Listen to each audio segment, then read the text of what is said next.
Le 29 mai 2025, le gouverneur militaire de la province du Nord Kivu en République démocratique du Congo a appelé à une synergie renforcée entre le gouvernement congolais, les Nations Unies, notamment à travers la MONUSCO, et la population locale pour restaurer la paix et la sécurité dans la région.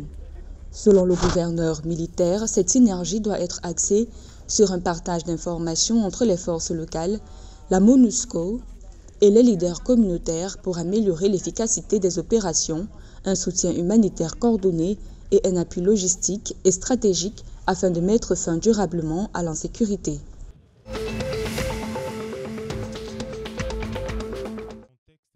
Le gouvernement gabonais a déployé le 27 mai des forces de sécurité à Yeno, dans la province de Langounié,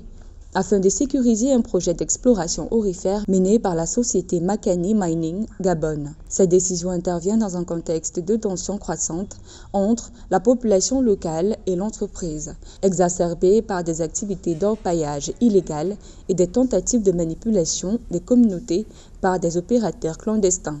Selon les autorités locales, cette initiative vise à restaurer un climat de stabilité et de confiance essentiel pour attirer et maintenir les investissements dans le secteur minier gabonais.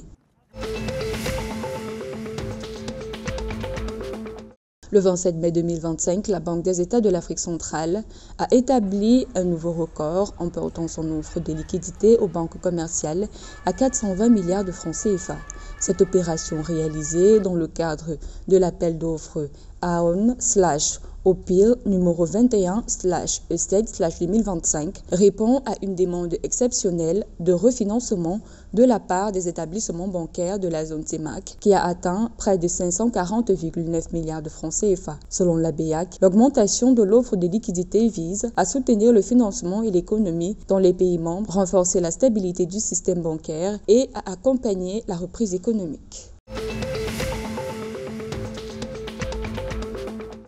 Le gouvernement centrafricain a officiellement lancé le Fonds national de garantie et d'investissement, un mécanisme financier visant à stimuler le développement des petites et moyennes entreprises en facilitant leur accès au crédit. Lancé le 21 mai 2025, ce fonds a pour but de faciliter l'accès au financement pour les PME, stimuler la croissance économique dans les pays et renforcer le tissu entrepreneurial.